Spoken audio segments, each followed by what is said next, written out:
Balik lagi di Jul ID, jangan julid tanpa data yang valid. Oke, kali ini bakal gue bawain sebuah kisah yang menarik sekaligus membuat geram. Oke, jadi ceritanya, ini gimana ya? Gue bingung gitu.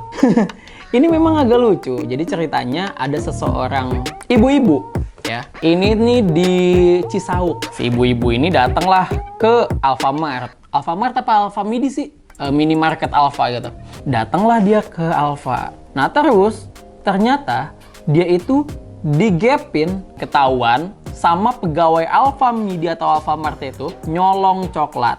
Habis itu dia masuklah ke mobilnya. Coklatnya itu ada di dalam tasnya si ibu-ibu itu. Padahal mobil itu ibu-ibu tuh Mercy, bagus gitu. Kok bisa-bisanya dia nyolong coklat? Bingung, gua heran. Kok bisa ya?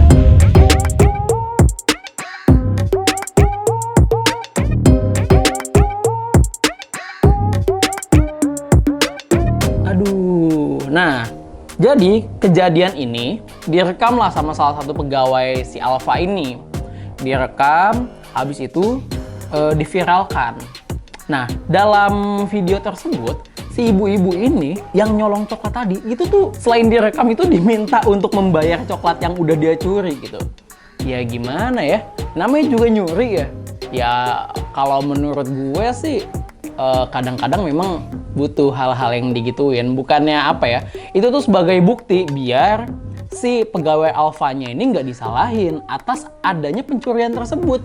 Kalau misalkan coklatnya satu harganya 18.000, yang nge-shift 4, ya udah itu 18.000 kan dibagi 4 sama orang-orang di situ yang bertanggung jawab pada saat itu dan kecolongan coklat.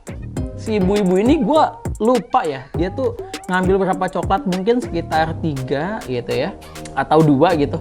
Nah, abis itu karena ibu-ibunya itu udah ketahuan, ya udahlah mau nggak mau dia membayar coklat yang sudah dia curi. Ya, setelah itu ada orang yang memvideokan, orang itu tuh dari abang-abang Alfanya juga, di-share lah di media sosial. Di media sosial terus tiba-tiba kan viral, semua orang jadi tahu gitu kan segala macam.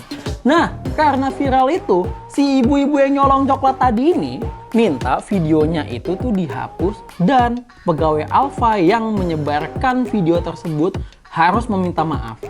Wah, udah nyolong, nggak tahu diri, nyalahin orang gitu. Nah, sebelumnya ya, si pegawai Alfamart ini diminta secara paksa ya untuk meminta maaf karena diancam UU ITE. Pihak Alfamart sendiri saat dikonfirmasi, dia tuh memang ketakutan gitu. Takutnya nanti si ibu-ibu ini yang bawa Mercy dan nyolong coklat ini gitu, dia ini ngancam atau memenjarakan lah, ya kan namanya pegawai Alfamart nggak ngerti apa segala macem, ya kan dihadapkan dengan hukum, siapa yang nggak takut? Ya gue juga takut sih kalau misalkan gue dihadapkan dengan hukum. Tapi ya ini kan kocak ya. Ini kan jadi kayak ada orang nyolong terus ketahuan lah, abis itu malah dia yang ngotot gitu, nyalahin balik orang yang ngegepin lah. Kocak. Iya. Nah, ya memang semua orang tuh jadi geram gitu ya sama tindakan si ibu-ibu yang bawa Mercy putih ini nih. Gara-gara ya hal yang tidak terpuji itu gitu. Banyak orang juga yang mempertanyakan sebenarnya si ibu-ibu ini kenapa sih kok dia bisa nyolong coklat gitu. Padahal dia tuh bawa mobil Mercy, gue aja nggak mampu buat beli Mercy. Iya kan, tapi kan seenggaknya gue nggak nyolong coklat. Kalau nyolong duit orang tua buat main PS dulu pernah memang. Tapi ya selama merugikan orang lain, ya itu kan tindak kejahatan namanya, itu kan kriminal namanya, ya kan? Abis itu dia ingin mengkriminalkan orang lain yang bertanggung jawab atas coklat itu. Ini kan nggak masuk di akal gitu, aneh. Nah sampai-sampai nih ya, Hotman Paris ya ikut turun tangan nih. Dia tuh membela pegawai Alfamart yang pengen dilaporin UU ITE sama si ibu-ibu ini. Ibu-ibu yang udah nyolong coklat ini. Parah. Nah, dia tuh Hotman Paris itu ngaku dia tuh di DM sama banyak orang lah terkait hal ini gitu kan.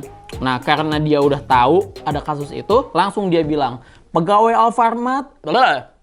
Alfamart, jangan takut, jangan gentar, saya akan bantuin secara cuma-cuma atau gratis. Wah, gokil.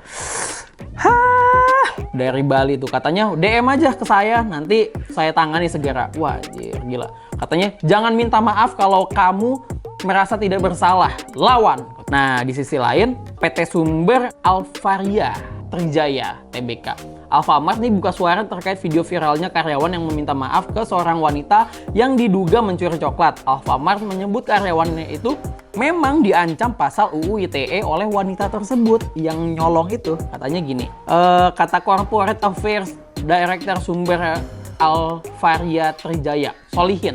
Jadi kata Pak Solihin gini, terkait dengan pemberitaan seorang karyawan Alfamart yang diancam UU ITE oleh seorang konsumen adalah benar. Ya, Solihin mengatakan peristiwa itu terjadi di Alfamart Sampora. Ih, Alfamart Sampora? Lah itu tempat gua nongkrong itu. Tempat gua nongkrong tuh. Jadi di Alfamart ini, di atasnya itu tuh ada kafe. Ada kafe. Nah, gua suka nongkrong di situ, gua suka nulis di situ tuh. Habis ini gua samperin Iya, gua samperin nanti. Ya. Wah, parah. Katanya gini, kata Pak Solihin. Karyawan kami menyaksikan kejadian konsumer yang telah mengambil barang tanpa membayar. Setelah dimintai pertanggungjawaban, konsumen baru membayar produk coklat yang diambilnya. Dari investigasi, karyawan pun menemukan produk lain yang diambil selain coklat. Ternyata bukan cuma coklat, guys. Waduh, Alfamart sekarang sedang melakukan investigasi internal lebih lanjut, dan apabila diperlukan, Alfamart akan mengambil langkah hukum selanjutnya. Itu baru benar. Lawan yang kayak gitu-gitu tuh lawan. Aneh banget. Gue tuh kepikiran ya, karyawan Alfamart tuh gajinya seberapa gitu kan. Itu tuh kalau si ibu-ibu ini mikir nggak sih kalau misalkan dia nyolong ya, yang kena imbasnya itu tuh bukan secara langsung si korporatnya, tapi si karyawannya di situ. Mereka harus tanggung jawab, bener gak Bal? Bener. Iya, mereka tuh harus tanggung jawab atas apa yang harusnya dia jaga di situ gitu. Ini ibu-ibu ini juga bingung gue, apa dia nggak punya hati atau dia nggak ngerti hal itu gitu. Setahu gue, tidak boleh mencuri itu tuh udah diajarin sejak kelas 1 SD. Bahkan mungkin dari TK orang-orang tuh bocil-bocil diajarin jangan mencuri karena mencuri itu tidak baik. Tapi kok ada orang ibu-ibu, udah ibu-ibu bawa Mercy nih, ya, nyuri coklat. Ibu jual Mercy-nya buat beli otak supaya bisa beli coklat gitu. Harus begitu atau gimana? Gimana ya? Gue bukan pengen menghakimi, tapi menurut gue pribadi, hal itu memang tidak boleh dilakukan. Itu tuh tindak kriminal.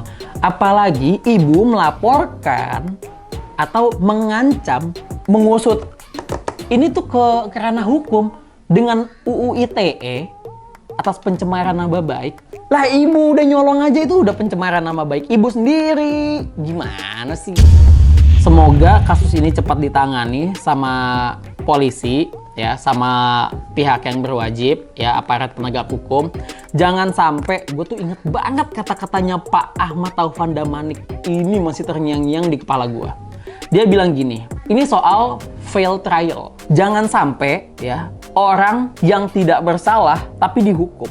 Jangan sampai, ya kan? Lah, orang karyawan Alfamart kan nggak salah, tapi dia mau coba dihukum. Itu parah banget sih. Ya mudah-mudahan si ibu-ibu ini ditindak. Jangan dikit-dikit klarifikasi, terus kekeluargaan, musyawarah masyarakat apalah. Ibu-ibu ini juga harus menerima tanggungnya gitu. Kalau perlu didenda aja, atau enggak dia ngasih santunan lah ke orang yang udah dia itu kan mencemarkan nama baik si perempuan itu loh.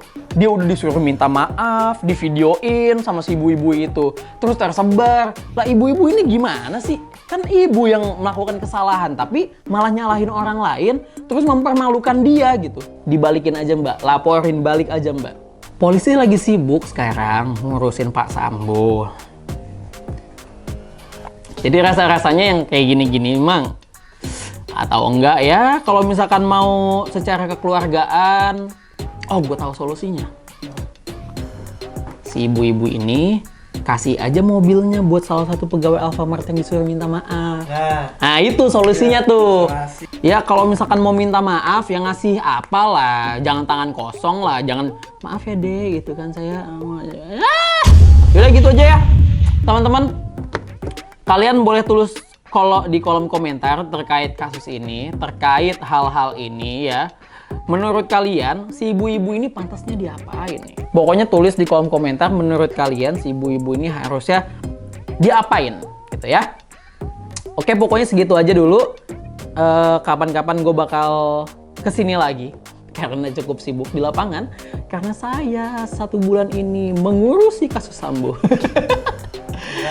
Iya, begadang terus di lapangan. Dah, pokoknya segitu aja. Jangan lupa like, comment, dan subscribe di genpi.co. Jangan lupa baca berita-berita kami yang sangat aktual dan sangat mendidik. Oke? Genpi.co, tahu kamu banget.